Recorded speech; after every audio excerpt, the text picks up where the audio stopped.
Hi, I'm Emma, and this is my 30-day self-help project.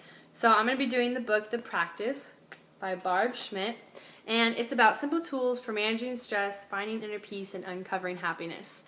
So I have a lot of stress that builds up due to a lot of things that's going on in my life, and I think that this book is definitely going to help me relieve some of that and find inner peace and uncover happiness. So my 3 steps are going to be waking up, living present, and letting go. And within those are key steps that I'm going to have to follow as well. And this is definitely going to help me. So yeah, let's get started.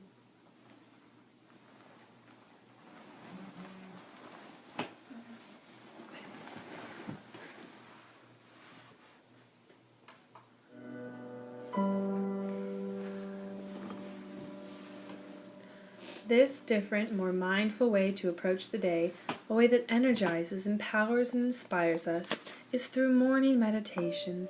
In the first part of the practice, waking up, instead of hitting the ground and running, we start each morning by setting the intention to be present throughout the day.